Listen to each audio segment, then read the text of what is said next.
This is the latest in a series of 7 talks on tech. We call it Tech Talks, organized by SIA, Young Architects League.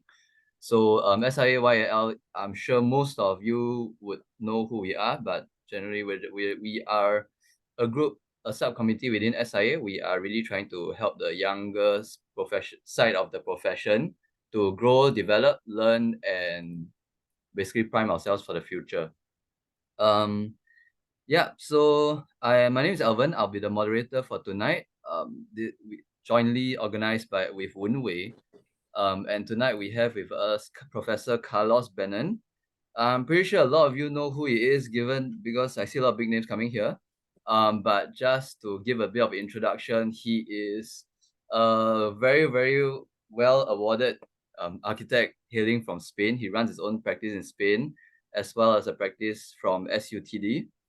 He's tenured professor at SUTD, holding visitor professorships at MIT, EPFL. He's written a few books on 3D printing, architecture, machine learning, AI, basically at the forefront of everything we've been trying to do for this series of architecture tech talks. So he's the go-to guy, and it's a great opportunity that we are ending this series with his section. So he has won the Design of the Year by the London Design Museum, Singapore's President Design Award, Architecture A+. He's been featured in Arc Daily, Design, almost anything under the sun. He's probably has it. Either that or he's working towards it. So yes, enough about, yeah, okay, let's just hand it to him. I see Gim has raised a hand. Gim, is there anything you want to, or is it some misclick? Yeah, say hi. Or maybe you're just saying hi. Yeah, okay, so yeah, we acknowledge the hand raise. I will lower it now.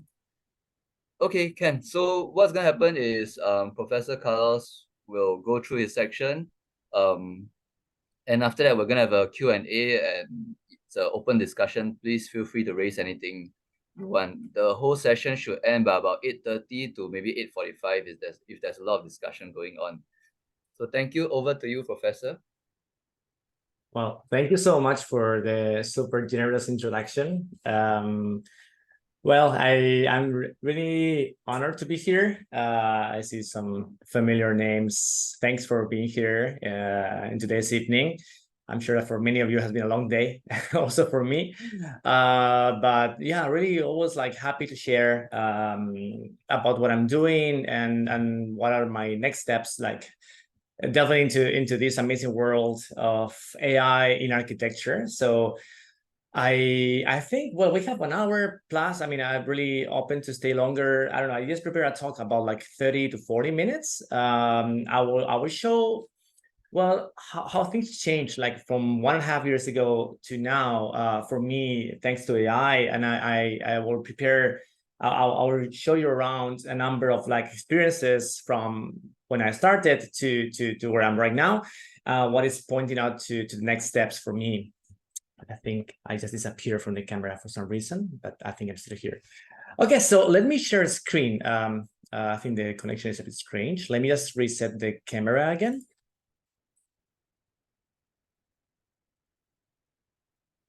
Oh, well, it's very AI. I'm here, maybe I'm not here. Everything is like, okay. It's my AI version right now, talking. So that's everything coming together very well. So I'm gonna start sharing my screen.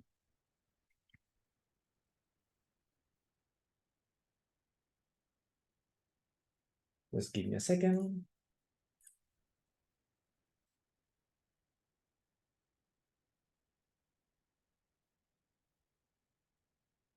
Okay, this one, I need sound. So I make sure that I'm sharing the sounds. All right.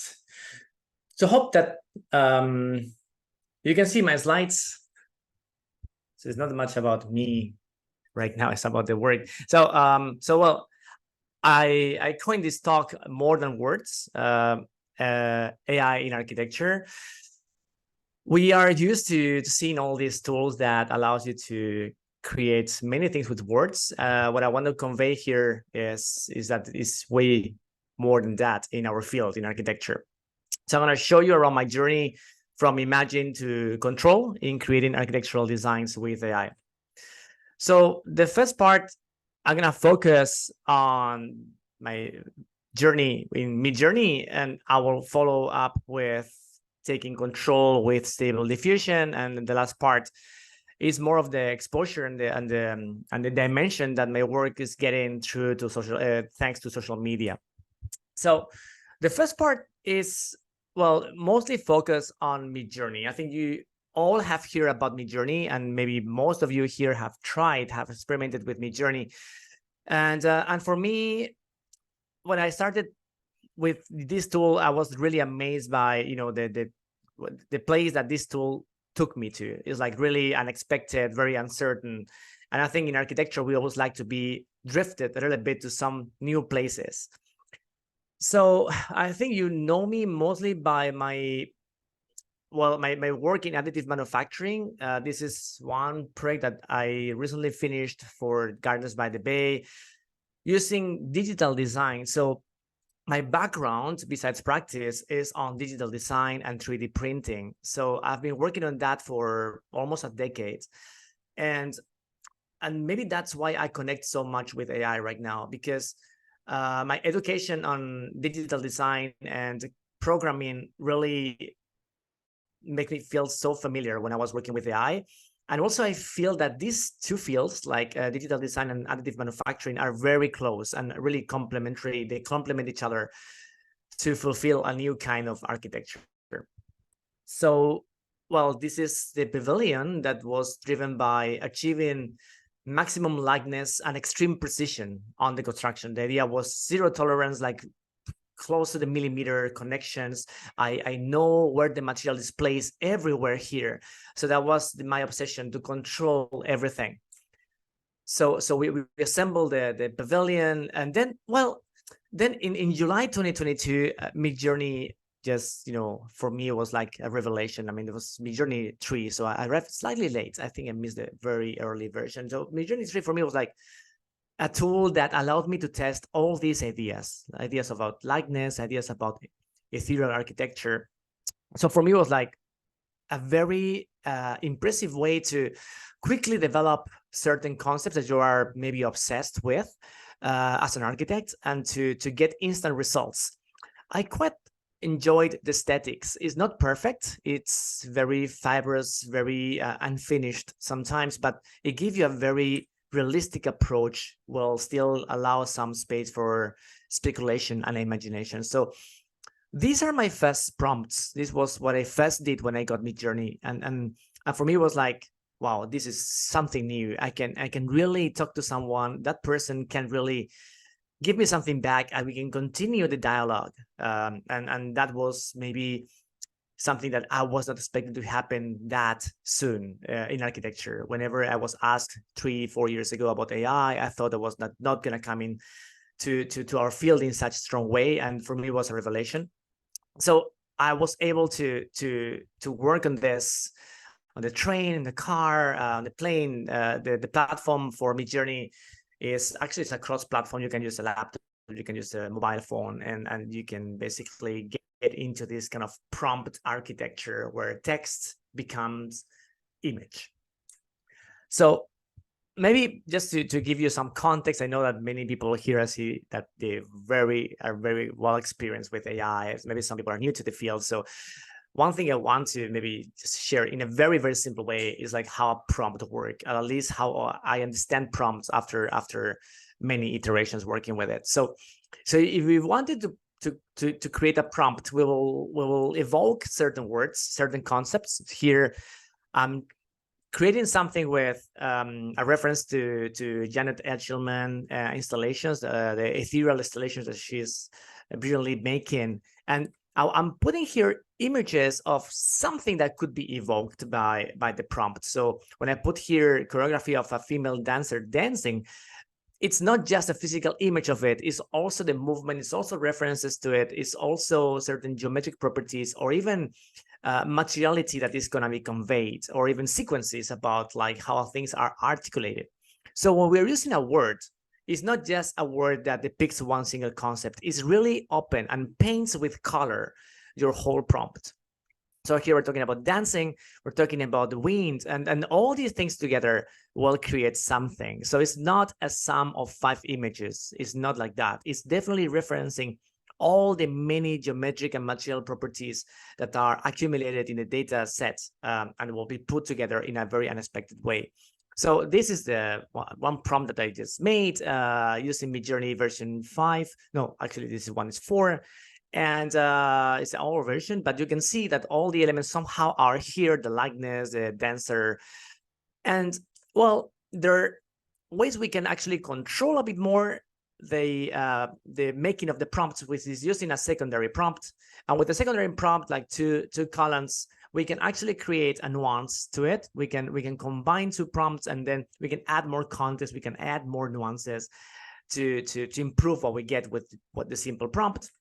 So now there's a museum as the background, but also we can enhance the relevance of certain concepts we are working with by adding weights.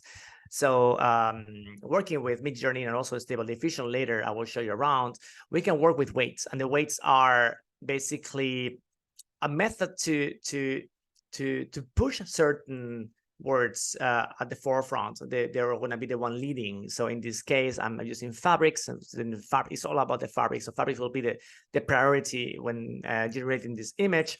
But here I put the flamenco dancer with a tree of the weights. Is all about the flamenco dancer and how it really affects the production of the image. So there are some ways that we can control the way we prompt in Midjourney. And this is slide that I think I made it a few months ago. I didn't change much, but it's how I find myself crafting my prompts when I want to design something that is in my mind. I try to act as as an architect, like trying to give context, trying to give like references to the users, to geometric properties, to tectonics, to the light conditions, to the material properties. So all of these creates a comprehensive prompt, and typically you get something close to what you want.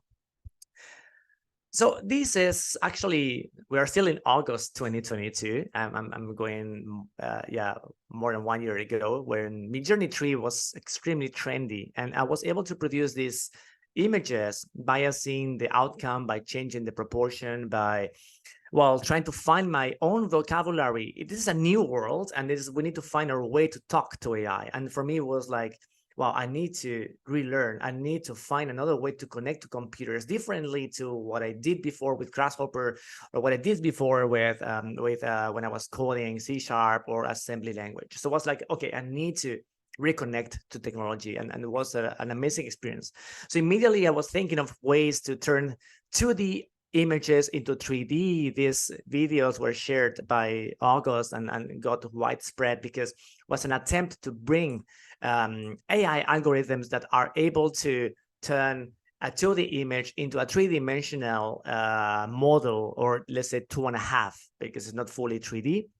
And then applying some clustering, we were able to create from the image on the left, which is an image created entirely with Midjourney. On the right, we have a full 3D model of this landscape rendered real time in Lumion. So that took me just a few minutes from saying the words and doing some iterations to translate that image into a 3-dimensional model. So for me, it was very exciting how to be part of this movement of change that was happening by then.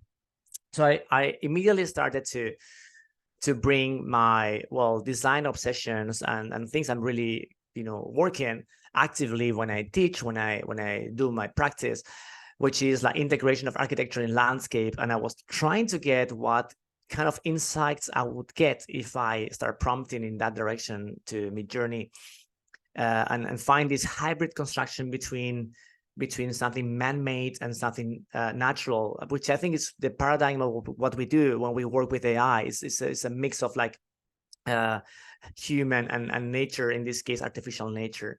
So immediately after creating this series, I was like, pushed to work on my sketchbook. I was like really willing to draw a section, a potential like a circulation throughout. And I would say that this could be a fantastic building at some point. I find myself like working in this hybrid paradigm. It was never only working with Midjourney. For me, it was working with Midjourney combined with my education, with my background in a bit more traditional architecture, because I studied in 1996. I started my studies, so still was driven by hand sketching, and I was in the part of the transition from hand sketching to AutoCAD and digital design. So I was trying to maximize, and I found that AI was pushing me to, well, to use all my skills in combination with the new technology that was presented. So Midjourney 4 arrived in November 2022 and was a big leap in quality. I was like testing similar ideas, and the results were incredibly better. So I was trying to get consistency through through a series that I made of, you know, natural landscapes, inhabited natural landscapes, where I tried to keep the consistency through the exterior spaces and interior informal rooms where bedrooms and office spaces were created. And also I wanted to explore a bit more conceptually the possibilities of working with AI. And this series was focusing on a close-up approach of porosity and granularity, using similar principles that I showed before, but now in a macro scale, where maybe other kind of relationship happens, and I was able to craft something in between architecture, landscape, and still very speculative design. I always try to connect what I do in research and practice to AI, and I think both are really synergistic. The piece I'm showing here is a 3D printed lattice that I designed for Louis Vuitton, and immediately I was trying to take it to the AI side in a way that I could push concept that doesn't require fully additive manufacturing, but could be more like intervening in existing buildings by carving. So I was exploring the idea of like removing material and try to navigate existing contextual relationships by using AI. And because I'm obsessed, right, about this likeness and connectivity of the structures, I was also exploring how Midjourney could push the boundaries of what I did for air mesh. And well, I mean, we know that Midjourney doesn't know about the structural calculations, doesn't know about the loads, but the database is wide and complex enough to represent certain geometric properties derived from structural optimization. So I was really intrigued and surprised about the articulation of all these elements and the intricacy of it. So then Midjourney 5, we're in March 2023, we're catching up. So these are explorations related to a project that I'm building in Mexico, in Valle de Guadalupe, for a winery. And we're working with local materials, we're working with timber, but we're working with like just resources from the place. And I was trying to imagine potential like design variations to the ones that we are doing, and I found that it was a very powerful tool to immediately see the outcome in a given context. The context is very close to the real one, so you can prompt using real locations, you can prompt using constraints and using materiality, and you're getting really close to what you expect. This is well, explorations of different workflows. Here I'm using Remix, I'm using Blend, as well as the tools in Midjourney to create this a bit more conceptual materiality, using layers, using cells, using 3D printing. So it's a really good way to work at a very speculative way, and I feel when I'm working in this way, I feel like we're working at a whole new speed. It's fast. It's really, you can feel the excitement, you can feel the adrenaline of like producing, getting feedback, getting feedback, and it gets you hooked into it. Explorations on acoustics using Enrique Miralles references to create auditoriums and ways for me to push the furniture design I do with 3D printing forward. So in this series, I explore not just the object, but also the user or the maker. So Midjourney also helps somehow put together kind of like not just the objects, but also the people behind or the potential user. So they typically, well, you find that you start matching the kind of clothes, the materials, and the texture to the cells of the furniture. So typically it's a nice arrangement from just the clothes or the aesthetics of the furniture and the person that somehow comes together, or the colors. I also tested creating some art pieces for a museum using Midjourney, using natural and nature-inspired concepts, and also creating artificial landscapes. In this case, I was trying to work with zenithal images, aerial pictures, but adding a layer of color and, well, different take on materiality. And here, looking at interior spaces characterized by transparency and layering, that could be translated into a concept design for a bar or a restaurant underground. This series was really fun to do, working with particles and references to Gordon Matta Clark and Boolean operations on buildings, how we can subtract, how we can create impact by removing, and also was trying to portray and show, the particles, the mass, the material that is removed, how it would affect the space. This series is using the command blend. So you want to try blend in Midjourney. It's actually very nice for conceptual design. Here, I was able to create this variations of the architecture that I created, but fusing 3 images. One was my design and second was a landscape. So the variations were actually quite interesting and really led me to think that we could create some proto architecture using this method. So to explain a bit better how it works, that method works like this. On the left side, you have 2 pictures. The one on the left is created with Midjourney.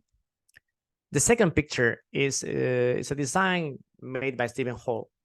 So the resulting mix of the 2 is what we have here on the right, and you get 4 options. So it's basically getting the characteristics of one image and the other. The first one has a priority. The second one is the one that brings the nuance. And the result is somehow a hybrid. So it really works really well when we're working with many references, and architects, we do that very often. And then we create something new, and that could be used to feedback again the sequence. You can use the new image to mix with something else. So we are in the end in charge of what we do here. We can mix because we want to mix A and B, not because AI decides for us. So we're getting these results. Getting some of the materiality properties from the second image, but getting most of the geometry from the first.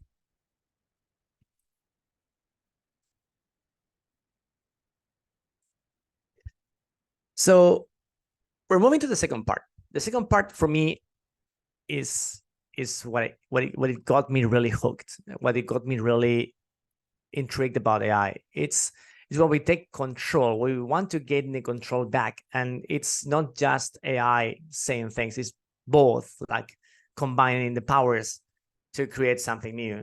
So I found that the way to gain control in AI for architects was working with Stable Diffusion and ControlNet.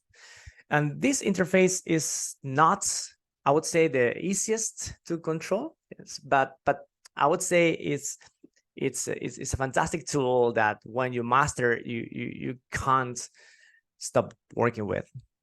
So, well, this is the interface. Well, this is one of the interfaces, because now, from where I prepared the slides to now, there's new interfaces, and I'm using a different one right now, but I'm showing you one that is very common, which is Stable Diffusion 1111.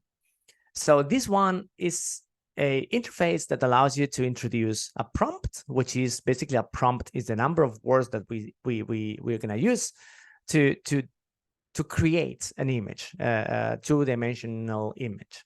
But then we have other parameters we can change, not just the resolution, but also many other factors that we can do when we create a diffusion image. So to show you an example, I'm showing you, this is what we get from Stable Diffusion when I just type the prompt below: interior space of a museum with a polygonal roof, strong direct light, creates awesome lighting effects, concrete surfaces, reflective flooring, wet spaces, so even the typos are okay, crowds, hyperreal, non-texture materials, unreal. This is the negative prompt that they put below. You have a positive prompt and you put in a negative prompt what you don't want, which is, I don't want like plain materials, I don't want unreal materials, I don't want out of balance, I don't want CGI. So I say what I don't want as well. So that's the difference between Midjourney and Stable Diffusion. So I get this. And the problem of AI is that most of the times takes you to a very generic outcome, very generic. So for me, the highest like strive that I have typically when I work on the series that I create with AI is to avoid genericness, avoid mainstreamness. So we do that in this case. I do this with ControlNet. So look, this is 0.00 ControlNet weight, which is, I'm not using ControlNet here. ControlNet is a module for Stable Diffusion that allows you to introduce other kind of inputs, like more than words. So I'm going to show you later, but I want to show you the sequence of increasing ControlNet from 0.0 to 0.1, from 0.2 to 0.3.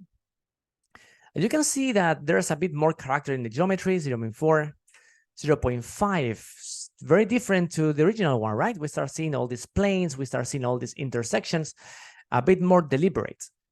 0.6, okay, we're getting there. People are in a very specific location. The facets are quite well defined. 0.7 is iteration right after, very close to 0.6, right? 0.8, 0.9, 1. So this is the final iteration using ControlNet. And why do we get here when we use ControlNet? Well, because we have an additional input, and that input comes from my side. So I fed AI with a 3D model. So this 3D model that was done in just a few seconds, because it's just only made with planes and simple surfaces and copy and paste like a few blocks of people, creates this image in just a few seconds. So for me, the interesting part is when we can combine an information that is generated by humans with what AI can do from it, right? So I think that balance for me is very exciting. We can actually move in between. Doesn't need to be exactly this 3D model. We can actually have 50% of this 3D model and allow AI to take it from there and then do something else. So once we get there, we can explore many variations. There are many parameters we can change. We can modify the light. We can modify the atmosphere. We can modify the texture, the materiality. Here, I use a prompt that includes warm lights, and suddenly the same space look like with warmer lights. And I added pouring rain nights, and we're getting rain and humid surfaces in the image in no time. Here I was working with wooden walls and red lights, and here I was taking it from here, creating variations of the same prompt but different random seeds, and that led me to these 4 options. And another 4 options created. So we become a bit of like curators of our collaborative work between AI and human proposition. Basically, we need to select, we need to be able to make decisions. We make decisions every minute, every second, because we have a new version in front of us. We react in a very intuitive way. So we develop that instinct that when we see something that we like, we go for it. And it's definitely very architectural way of proceeding, right? So I find it very familiar working in this speed and working with this new methodology. So well, I started exploring other ways to use Stable Diffusion, and then I went back to my build work in architecture, and I was like revisiting my designs using well, the 3D models that I created, right? So like, wait, since I have the 3D models of my own buildings, kind of use them to create other versions. So here I wanted to change the conditions. So this is a design that I built in Madrid, Spain. It's called the 360 degrees house, designed by me and my two partners at Sub Architecture. And this is how it looks. So, well, the good thing is that, well, we have the 3D model. So I was using the Rhino file to extract the Z map. So the Z map is basically an image that represents the distance from every single point of your geometry to the camera point. So it basically, the closer it gets to the camera, the brighter it gets, and the further it gets, the darker it gets. So what I have here is an image of the distance. And we are able to feed AI with that information to give a sense of a three-dimensional input that will combine with the words to create something. So here it's an AI generated image of that house where I was prompting with a different climate, a different materiality, and other different details to achieve this. Second version using a very like low cost, other materiality that I want to explore and finished. And here I was trying to prompt with more of like the green roof and nature taking over. So this is the interface, and that's how I did it. And basically allows me to change the point of view, because having the 3D model, you can choose any point of view, and then you can prompt again with a, well, this versus this openings here, these two round elements were not in the design, so it's like invention of AI. So you're getting some unexpected things that you can always fix, or you can get quickly how the project will look in a very cold place or in winter time. So for me, it was very exciting to see my own design like in such way and in such little time, in such a quick speed, right? Just to get all these results.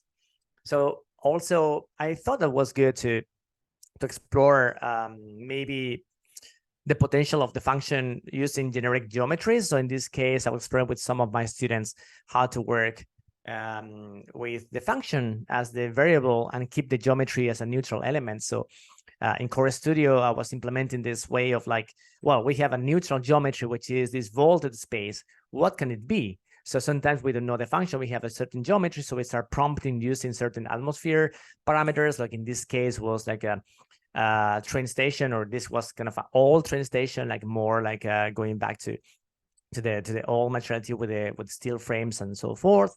Or here was more like airports, where at some point some color started to appear and some place were starting to create kind of the conditions for that geometry. So here I reduce the strength of ControlNet, so we allow for AI to create something extra that is not in the 3D model. So it's very interesting to explore how AI can help you make sense of certain geometries that maybe you don't know much what it's going to be for, or they're open enough to absorb different functions. Was interesting, especially from the pedagogic side point of view, how to implement that into the architectural education that I'm very interested. And I think ControlNet could be a very, very powerful tool to get our students introduced in early stages, so they can combine their foundational principles with powerful AI generation tools. So changing point of view, changing materiality, more like a park canopy, or changing materiality to brick. That's very easy to do, and allows you to somehow test ideas.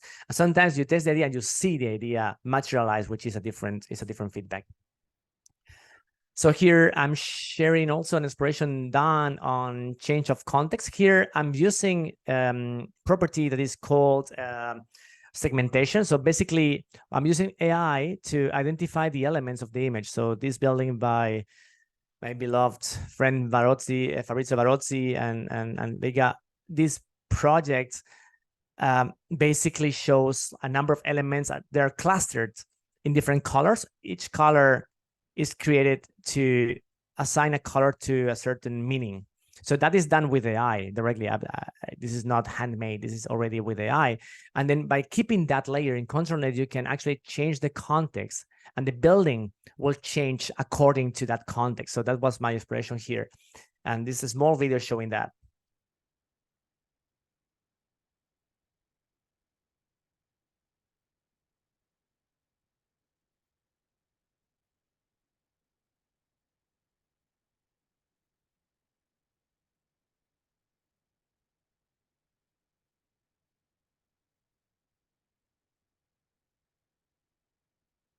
Back to the original. So this was a quick expression how we can keep, well, certain constants in the building, geometric constants, but we can change the context and how we can determine the materiality or influence the materiality of the design that we're doing.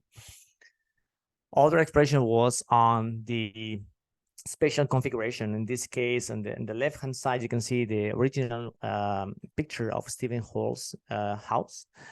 And on the right-hand side is an AI-generated image. And how to get that was basically using control nets.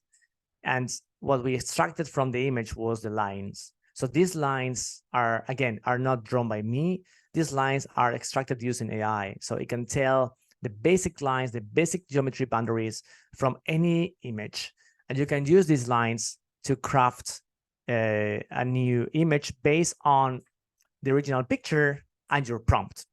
So let me explain this image. The image on the left is just the prompt using the words without control net. So it gets in a very generic result, right? Is this kind of like, okay, a window, skyline, red and red wall, red ceiling. So this was my prompt. But when I combine the prompt with the lines extracted from the image, we can get something like this.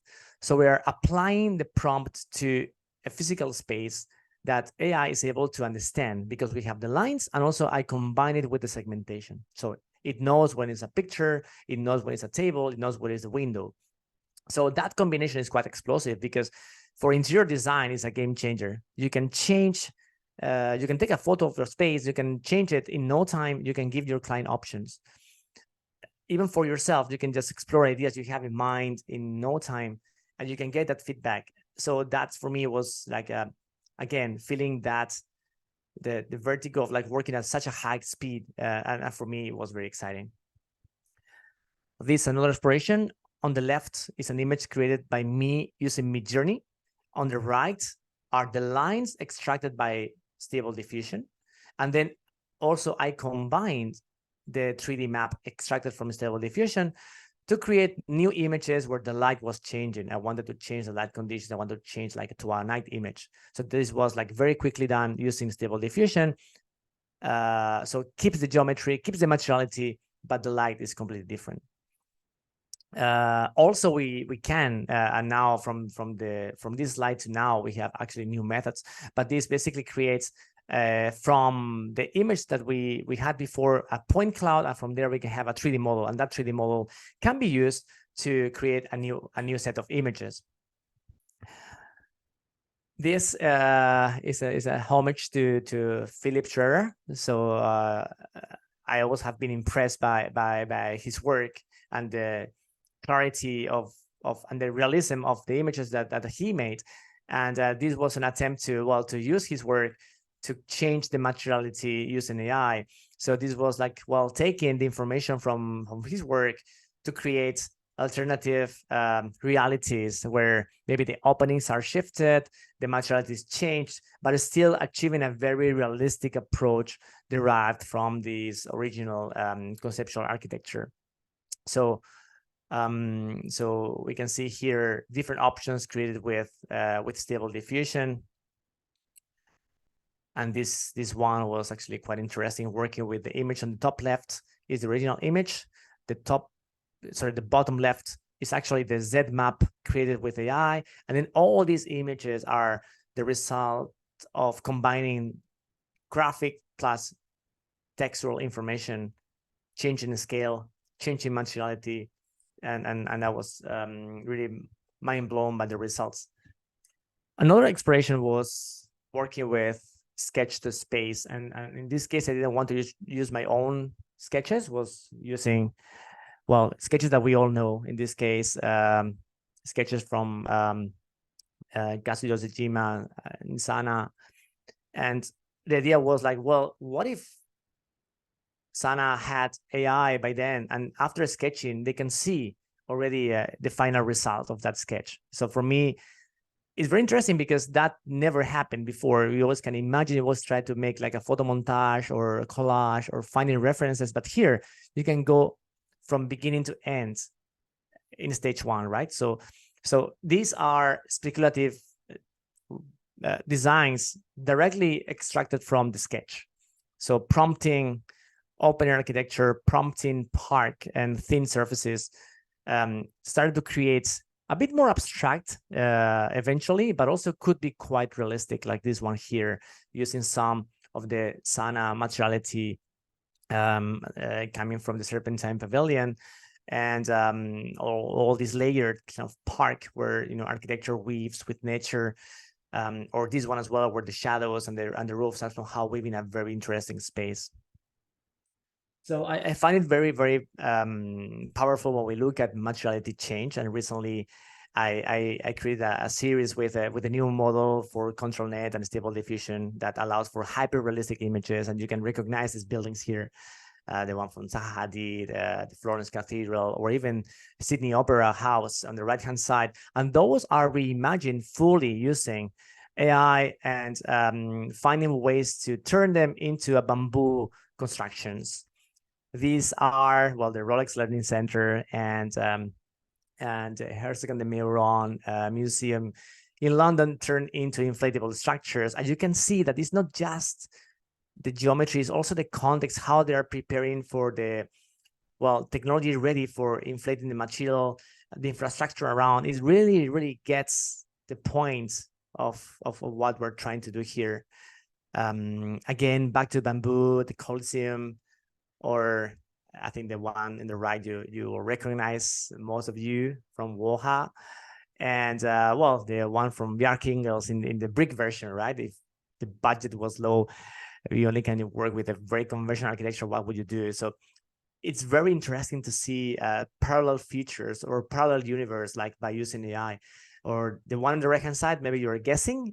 This is, I think the one in New York by Dieter and Scofidio, made in brick, right? So it's like the pattern is there, but the tectonics and everything is so well represented. Or even the Apple Store changing scale as a small element in our paddle. So, well, the last part of my talk, I think we're still on times, about 45 minutes. So the last part is my professional expansion experience through AI, which is something new, and I'm still like experimenting with it. So I think I will say that AI never replaces what we do. AI always expands what we do. And for me, I could say that to me has been like that professionally. And in social media, in the last year, I grew from 10 to 202,000 followers. So that was something that I wasn't expecting about my work. And that led me to impact many people here, because there was a capture from just 1 month ago when I was 91K, and I was actually reaching close to 50 million accounts a month.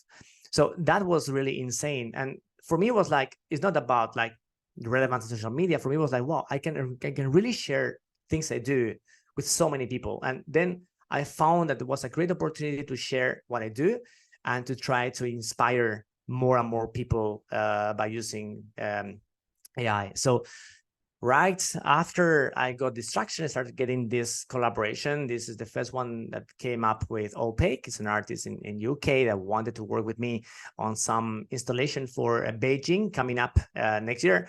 And I was working with him, well, through Instagram. That was something new for me. We are traditionally working with, more standardized like ways, like email, phone call, even LinkedIn. But this was like, okay, texting me randomly in Instagram and then giving me some references. This was the production I made for him, working with the concept of like the Disney references, but creating mounds, creating these piles and something dripping, something really messy. So it was a very fun collaboration. Then I got to this article by Janko Design that put me in the list of the 5 top artists, and from there I started getting like, you know, well, like many much more traction and more collaborations for materializing one of these staircases. I'm working with a local Irish artist right now on trying to materialize one of these designs. It's going to be challenging, but I think it's still doable. And also some impact in the printed media. So this kind of bedroom, inflatable bedroom, go to Vogue, go to Maison in France. And some products appear. I mean, I made this mouse, and then I got so many DMs, so many inquiries, that now I'm working on the prototyping of the mouse. And it's very fun. I think we're gonna get ready the mouse in the coming months. Also, it leads to other concepts like this Stone Age mouse. Like also, I'm thinking of prototyping because it's very interesting, the relation between technology and a very basic, you know, element like a rock, like how we can insert technology there. That could be quite fun. The last one I'm working right now with startup is to develop the Blossom chairs. That was presented recently, and it got also very high traction, and I got in touch with the startup that want to make this as a buildable design. So I'm working with them, and I recently developed like a new series. So it's really dynamic, really fast, you know, the growth in different fields. And this is through Stable Diffusion, how we could turn this concept into a maybe bamboo or rattan like design, so to make it more contextual driven. So with Stable Diffusion, and as I said before, it's a good tool to change context, to change materiality. Keeping the geometry is actually a powerful way to explore concepts with different materiality. Also, I was surprised when AIA contacted me to design the first ever AI-driven magazine cover for them. And then I created this too. Was a cover and a feature. This is actually the actual cover for the latest edition of the Architect magazine. So if you are subscribed, I think you have it here. It's a small one, but it's very cool to be featured there. And it was a very cool experience because it took me about 1 week from the request to the final delivery of the two features, because of the speed. It gets you very engaged. You can do many versions, but you need to make many decisions. And you need to actually grow in your technical skills, because in this case, the resolution was very high. So I need to really have something that is ultra detailed, not just looked like, it needs to be very detailed. So the joinery, the plants, the people, everything needs to be very well done. So all the elements here are very well crafted, like with very high resolution. So these are some explorations that I did. It's a very interesting process, like behind the making of this cover, and moving from Midjourney to Stable Diffusion, back to Midjourney, back to Stable Diffusion. So it was a very hybrid and very exciting experience for me. Something new, of course. And then this is also things I do now. I do corporate training.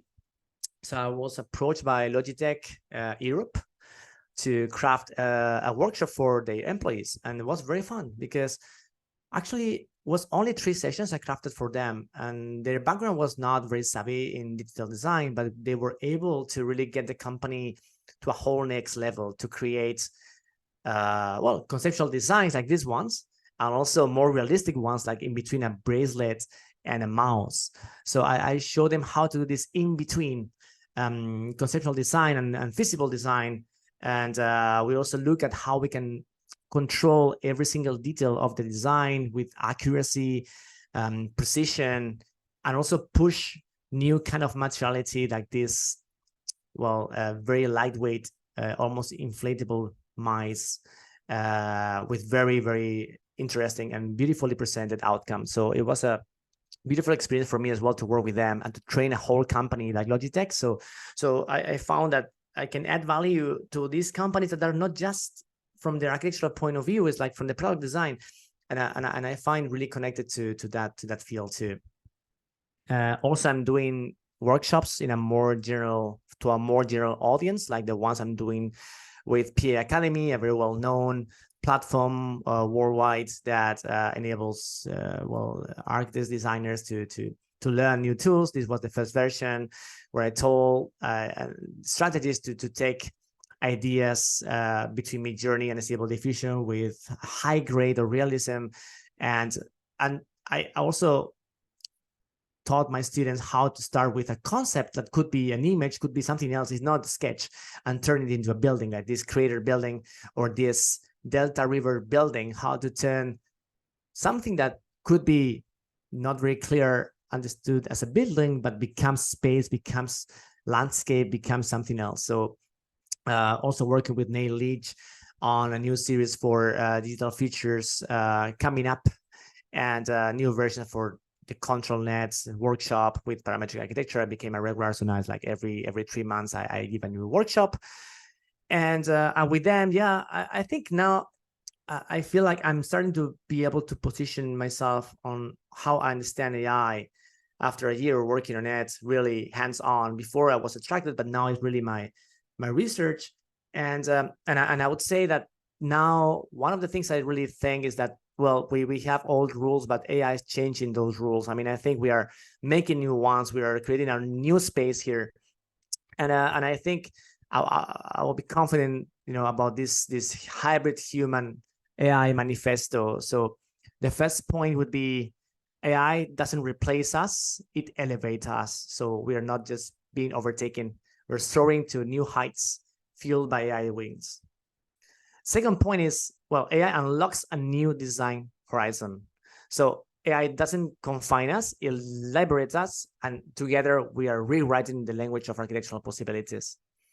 And the last one is not just building, but reimagining reality. So we are actually architects of new worlds, laying the digital blueprints for the future.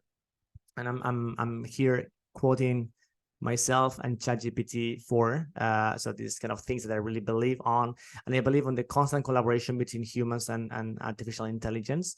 And I'm really exploring the boundaries of what is possible. And I'm trying to stay myself relevant by updating almost every day on the new things coming up. It's a whole new field. It's a whole new dimension to architecture. And I feel that we are becoming even more relevant right now than we were before, thanks to AI. So I'm gonna finish the presentation with a video, and that video, it's encapsulating things that I believe, the relation between the human interaction with AI. When I was student, well, I was told by my professors that when you draw a line, when you're drawing that line is charged with a lot of thoughts. A line could be a wall, a line could be just a change of height, a line could be a threshold, a line could be just a hard boundary. But we always have something in our minds when we're drawing, right? So it's not just a line, a geometry drawn by in an abstract way. So I wanted to create this video to show that with AI we can give meaning to our lines. I hope it's a good closure for today's talk. I'm gonna play the video now.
Well, thank you very much, and open for questions. I have no plans later, so if you want to ask things or talk about it, we have some times now. Thank you very much. Thank you so much, Professor Carlos. That was super inspiring. Wow, it's actually very, very detailed what you showed us, and all the processes and the steps, the prompts you use, anti-prompts. Wow, okay. So I guess we'll just get to the first question that someone typed in. For everyone else, I hope you really enjoyed the session. Please feel free to write your questions either in the chat below, or you just raise your hand and we'll get back to you, or once there's a break, you just unmute yourself and go ahead. So we'll just start with the first question. Can we ask what's a workflow of applications you would use for concept sketches to actual 3D models? Okay, I mean that's a good one, and it's not very straightforward to answer. The way that I do that, it's basically the way that we can introduce sketches definitely through control net and stable diffusion. We can do that with Midjourney, but it's very tricky to get that sketch to come out. I mean, you can see the work by Tim Fu. He made it. I also made it, but I found really fighting too much. so I think it's better to work with a tool that really allows you to introduce that, and is stable diffusion and control net. From there, you can get relatively three-dimensional images, and from there you can extract the Z map or to guess the three-dimensional maps with AI. There are tools that can do that, and you can start getting a pseudo 3D model, not fully 360, but you're getting something close to what you can use, and from there you can take it manually. So my workflow is always operating between what we can get automatically with AI, and then go back to Rhino to sit down, back to the drawing board and do something handmade, and maybe go back to stable diffusion what is needed. So I think the autopilot, like I just do nothing, just click, click, click, click, click, it doesn't work yet. I think we need to be hands-on. We need to take it back to 3D modeling. We need to take back to the tools we know as digital designers, and put it back into the sequence. So the current workflow I do for that is definitely through control net and back to Rhino. All right, thanks. I hope that's quite clear. Do we have any questions from the audience? I'm just asking because if not, I will just go ahead. But I do see that we have quite a few founders and everything, so I'm pretty sure. Okay, so yeah. Okay, so two questions. Yes. One from Dr. Eugene Xia, I believe from Mindheart. I see that the designs from AI bring out various variety in forms, temperature, hue.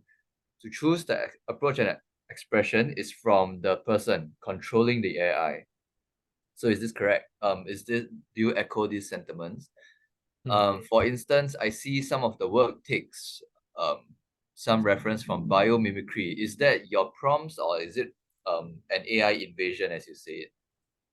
Okay, so that leads to how AI is trained, right? I mean, if you're going to use Midjourney, somehow, you know, when you see all these huge sets of images that is now posted every day, sorry, I'm contributing to it, so sorry about that, but many people posting and using Midjourney. So you see a certain style, you see a certain like a way of like images are made using Midjourney. So it is because the model is trained with the information that is given, and maybe has, of course, like clear biases to certain kind of architecture. So it's very easy to prompt using Zaha Hadid architecture, everything flows, and then immediately you have like beautiful results. But when you go with other architects, it's not the same. It takes longer. So you can tell the amount of data used from one side or other. So sometimes you don't say much about biomimicry, but maybe the results resonate with biomimicry. So it has to do with the way that the model is trained, and it has the same impact in stable diffusion.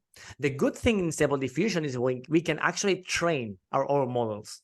So we can create a model out of our work, for instance, or out of our references.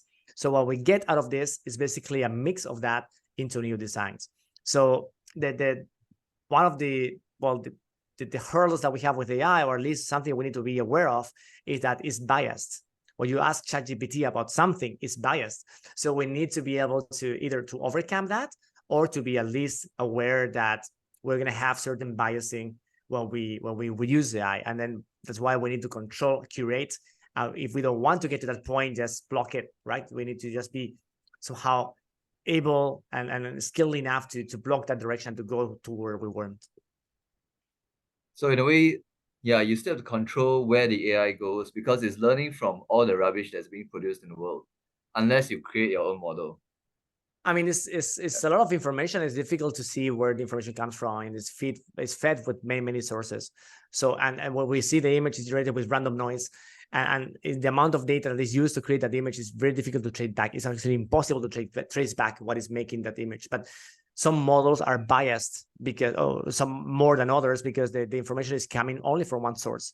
And then if, for instance, just to say something related in Stable Diffusion, we have the LoRa's. LoRa's are models you can add to Stable Diffusion, and a LoRa could be about Lamborghini.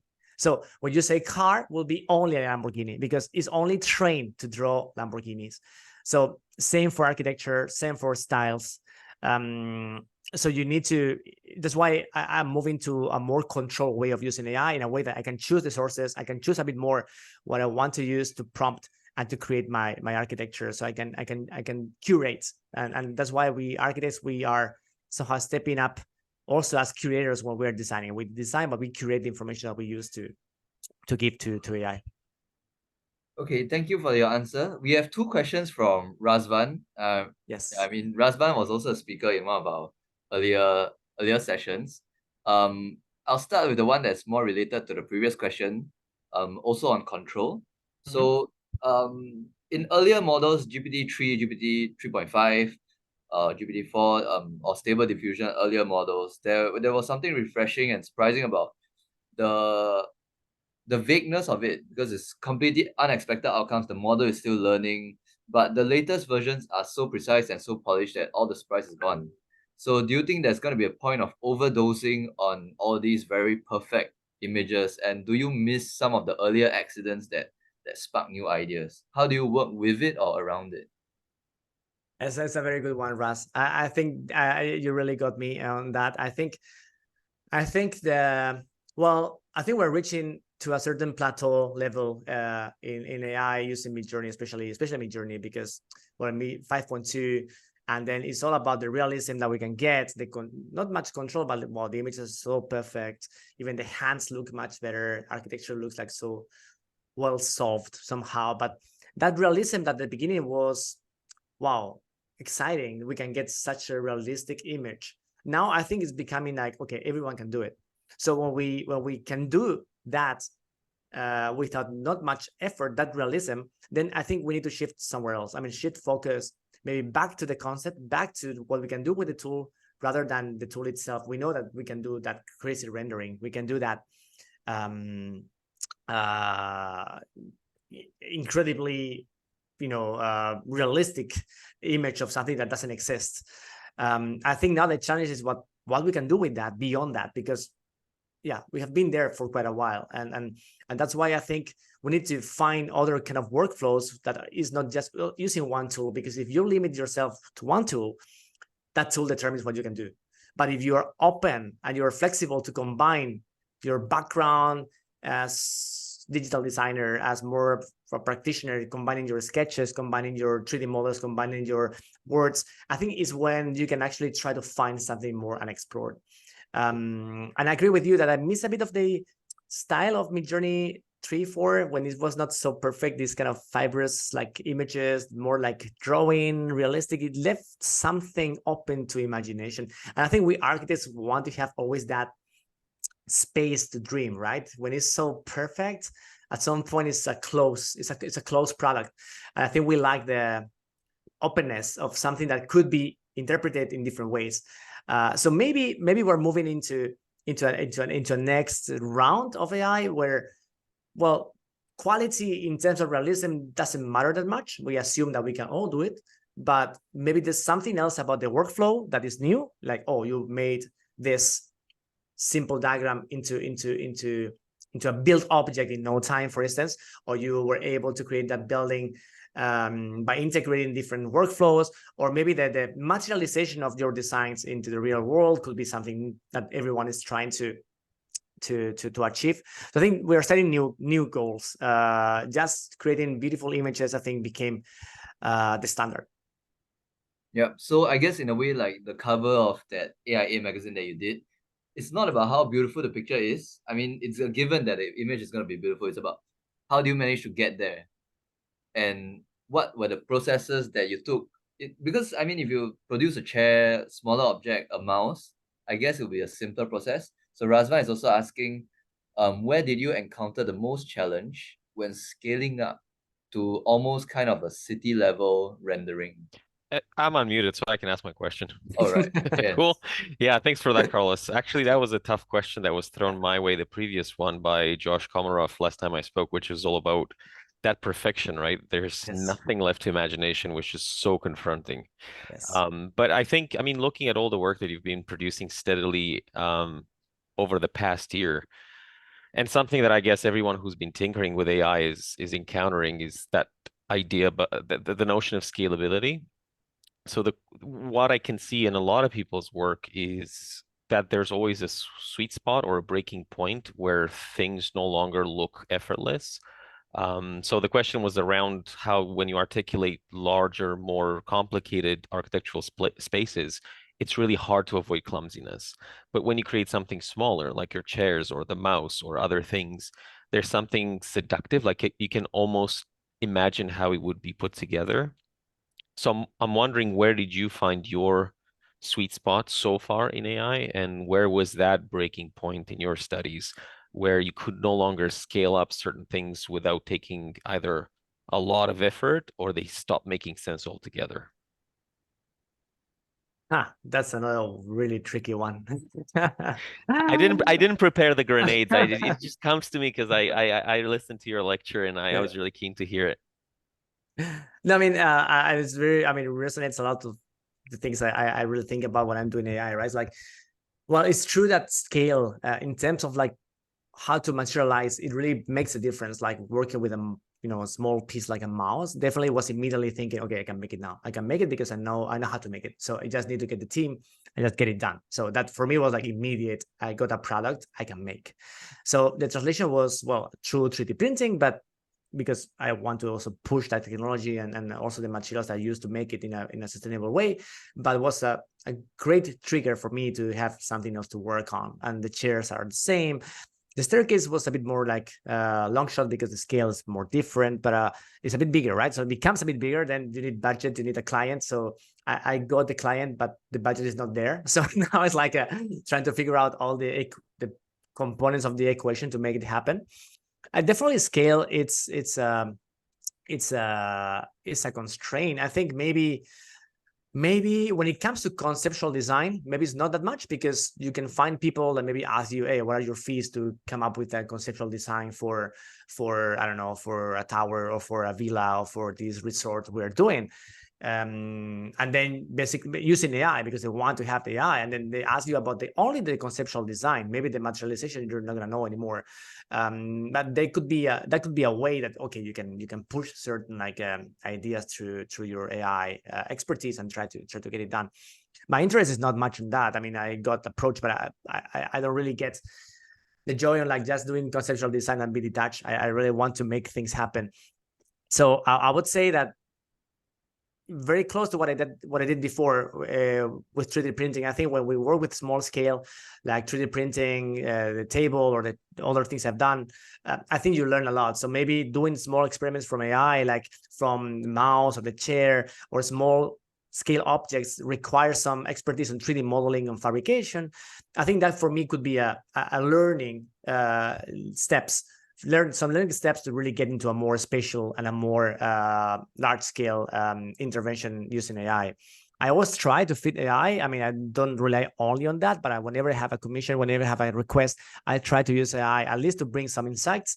And I'm trying to figure out how we, from the architecture point of view, can really insert it in a meaningful way. And when I see it's not meaningful or it's not smooth, I don't go for it. So maybe I haven't found yet kind of that space, that sweet spot. I think it's maybe a few months just before it happens, because I think things are gonna be a bit easier when it comes to translation into 3D models very soon, and that will be the real changer, the real game changer, when we can turn all the inputs that we have into zero 3D models, and then from there we can take it to fabrication. I think and the speed here is really fast, so I think maybe it's a matter of a few months.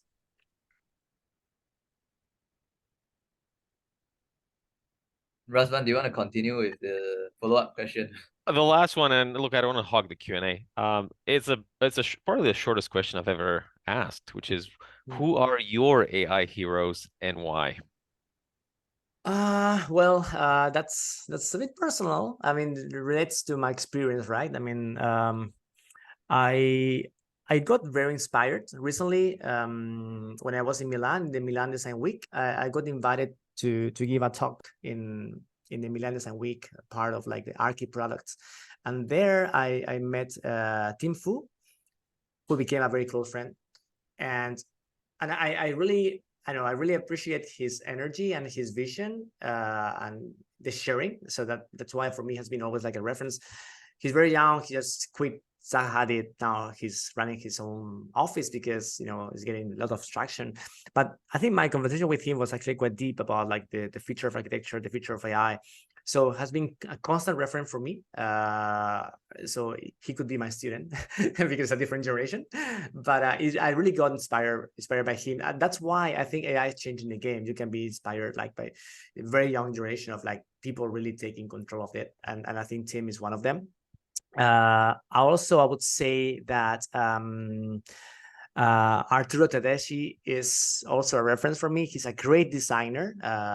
Arturo has been there for quite some time and also comes from the background I am, like from digital design, parametric design. He's the author of the book, right, that we all have read. We all have learned from him. And I also had the chance to meet him in Milan. And I think he's leading AI from a very designer point of view. I mean, his designs are very refined and so connected to this hybrid paradigm that I think we should be in. Is not fully replacing everything by AI. I think he's really willing to connect his computational skills with AI to make something new and big. So I would say Tim and Arturo are two of my references. I follow many other designers and many other architects. I mean, well, Neil Leach, I'm in touch with him. He always invites me for the lectures. He's really a kind of a leader on, I would say, the theory and the direction that maybe we're following in architecture. So I think on that side, on the more contextual side and more theoretical side, I think Neil is a reference for sure. And as well, I think Matias del Campos, well, of course, from the more research, like accurate research and particular research, he's doing a great job. And he's been there for very long. So maybe he thinks that I'm a newbie here, but I think we all respect each other. I think we have our own domain, our own space in architectural design with AI. Thank you. Thank you, Carlos. Thank you, Razvan. Okay, so related to, I mean, you mentioned that some of them, they straddle both academia, experimental, as well as practical, which you yourself also do it. What do you think you have some advice for Singapore firms in relation to AI and architecture? Where do you think we can adopt it, get on the train? How do you see Singapore firms using it? Well, I think we all need to be prepared. We all need to be we need to get used to it as soon as possible. I mean, we shouldn't reject it. Like, no, it's not for us. It's not gonna catch us. No, I think we're gonna be all affected. So, and affected positively. I don't mean like we're gonna be replaced or something like that. I think for me, the advice is the earlier we embrace, the earlier we will be used to working in this new paradigm. And when it really hits the design that we can actually implement in practice, everyone will be doing it. So the earlier, the better. That's why also to my students in SUTD, I told them like I cannot wait to get you to the master thesis to teach this. I teach you in course 01, and now I'm teaching it even earlier in term 3. So now I'm teaching the freshman course. They are taught stable diffusion, because I think that is very important to bring technology and these tools in a very naturalized way. So it's not like I'm using a tool no, it's like you can think through the tool. So the earlier we adopt this and the earlier we know the limitations, because it's not like we can do everything. I mean, we have limitations. So the earlier we understand the limitations, the earlier we know where these tools are relevant. And then the earlier we know how we can apply as well in our current designs. So I'm constantly trying to find ways, and teaching in SUTD gives me that space to, okay, I want to try with my students. if it works, like thinking of a very conceptual design using Stable Diffusion and see the outcome. And I'm trying also to apply at the master thesis level at the same time. So, and I think it's relevant, but we need to find ways to really apply it in a meaningful way in architecture. We need to still have the control from, from our discipline as architects. What is the way that we can use AI in which we keep our identity and our culture and our ethos, but is augmented? So advice, I don't know if I can give any advice in general, but I would say my intuition is like the earlier you are exposed to it, the earlier you are hands-on, the earlier you will get there when it's actually mainstream. Okay, thank you so much. Yes, I agree with you. I mean, I think I'm from the batch of NUS students where we were one of the last few to do hand drawings, to learn hand drawings in year 1. And even then, a lot of us cheated. We just printed it out and sketched it over a light table. So but it was in the middle, like we were starting to pick up all these digital tools, Yeah. and using it in as early as we could. And then suddenly the whole AI revolution happened upon us before we knew what was going on. So it's for those who really feel for it, it's like it can't happen sooner, and we're very excited about it. When I was using Grasshopper, I'm like, this is amazing. I didn't turn back from there. SketchUp was like long gone from my mind. Yeah. So yeah, whatever reservations or opinions we have, I think from all the series of talks that we had, AI is here to stay. Yeah, and a lot of I think about half of our speakers, or more than half, were from SUTD associated. Oh. We've had Razvan, we've had Professor Emmanuel Ko. Emmanuel, yes. Yes, yeah, and now we have you. And so I think this is something that we can't get away from. So yeah, it's gonna be with us. I'm gonna arrow something. Ke Hao, are you there? I see a solid plan. Is that Ke Hao? Okay. Anyway, he's not here or something. Okay. Yeah, I won't put the spotlight on him. That's all the questions I have. If anyone else has any questions, please throw them up, or you want private discussion, just don't be shy. The rest of us, I guess we are free to go. I just want to thank you all for coming together and supporting our talk. I hope we all learn something from this series and from this talk itself, because we've tried our best to invite quite big figures that we feel would really benefit the architecture community, that we really want to grow, because especially with all the negativity surrounding the whole industry recently. So let's do something creative, constructive, and productive. And these are all the people we've managed to gather so far. We are always looking for more. If you want to contribute, if you think you have something to contribute, you have someone to recommend to contribute, please write to SIA. Please write to SIA-YAL. Yeah, we are very active in the scene and always looking to do better.